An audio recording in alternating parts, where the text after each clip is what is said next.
What's going on, guys? Solid Dave Snake, Mr. Fix-It, and we just caught the Wolverine in 3D today, and thought we'd bring you guys a quick review on it, let you know how we feel about it. We're both big fans of Marvel movies, the whole Marvel universe. We're 80s and 90s kids, brought up in that real good era of X-Men in the comics and on TV. So we both like a lot of these Marvel movies to kind of stick to the roots. And if you saw with our Iron Man 3 review how pissed we were about how they changed the main villain around and how they fucked up that storyline. Yeah. And right off the bat, we're both going to tell you that this is probably the best X-Men movie to stick to the characters from the comic books. In the comics, Wolverine has a lot of origins in Japan, and that's where this movie takes place, is in Japan, and flushes out a lot of the storyline that Wolverine had in Japan, and I mean, of course, condenses it into a movie storyline. You can't have everything from the comics, but the core stuff's there and characters, which really appealed to me. And with how the movie started out in Japan, give them a little description on that and kind of how they set up this movie. Yeah, the beginning of the movie was really good. It was a flashback. Went right back to the bombing of Nagasaki, the day of, in a little internment camp, little prisoner camp. Almost right off the bat, you see the planes coming, and you know what's going to happen. Wolverine's trapped in the bottom of a well prison, like POW. Yeah, solitary confinement, really. The only place they could put him. And one of the main guards sees the plane, releases all the prisoners, and tries to release Wolverine, but actually takes him down to the bottom of the well and saves his life. And that's kind of what this movie's based off of. It's going to bring that character back into play throughout the movie. The man that he saved, the Japanese officer.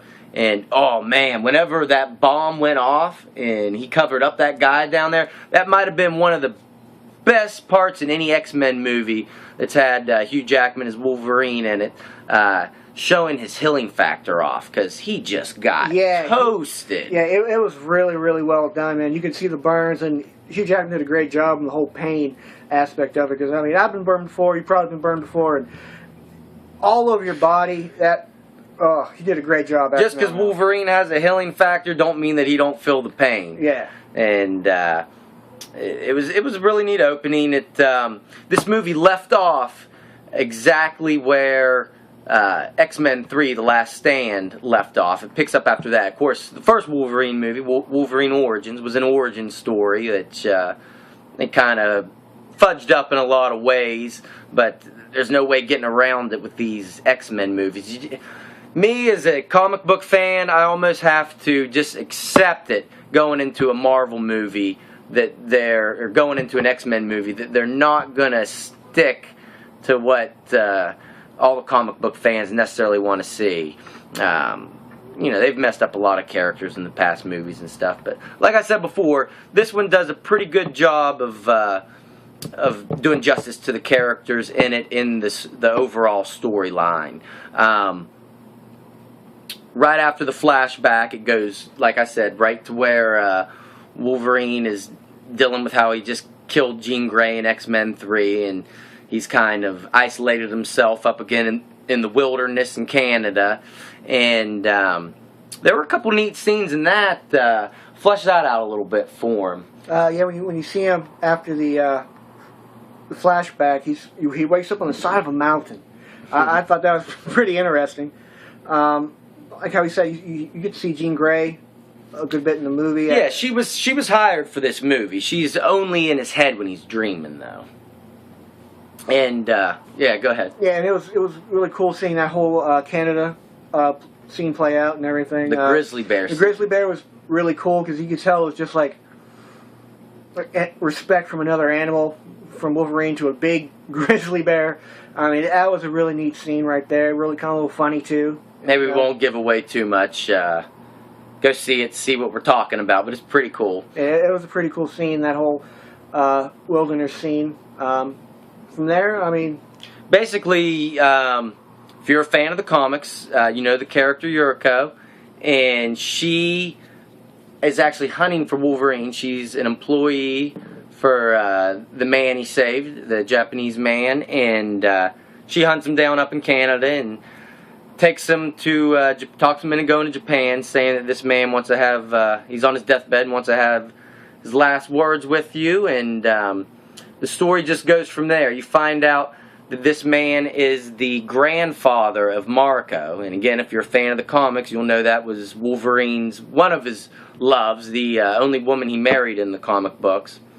But you find out that she is his granddaughter, and of course her father is Shingen. He's in the movie. Fan of the comic books, you know who Shingen is. And they do a good job of portraying these characters pretty well. Mariko, wow, she was beautiful, just like how she looked in the comics. I was really surprised. Yeah, she was absolutely gorgeous. I mean, they couldn't have picked a better... they cast her perfect. Yeah, they couldn't have done a better job on that one. And one thing, being a comic book fan, I was kind of expecting in this movie that it was going to take place in Madripoor, but they stick to the reality base, and they just have it be in Hong Kong. And it has a great flow to it, this movie. At one point, kind of what the reason why that guy was bringing Wolverine there for was to offer him a chance to switch over his power. So that guy didn't want to die. He wanted to live forever and keep control of his business.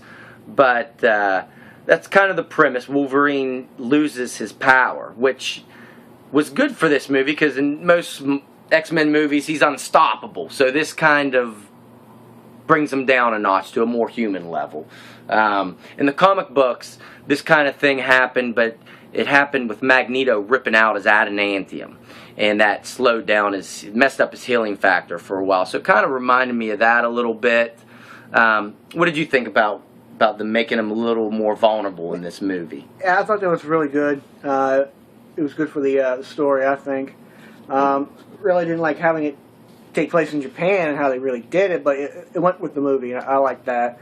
It showed Wolverine really did have a vulnerable side to him, being human. Well, yeah, it showed how, you know, he has such a strong will, even whenever he's getting shot up with that fucked up healing factor that, you know, he just pushes through it. And I like that they brought that out in him. And, of course, you know, Hugh Jackman is one of my favorite actors to comic book hero roles. I just think that he's great for Wolverine. He's got the intensity. We won't give away too much more about the movie, but there's some great action scenes. Not so many mutants in this movie. Just Wolverine and a few others. There's this Viper chick that I can't even recall from the comics, but that's one of those characters in these movies you just gotta expect.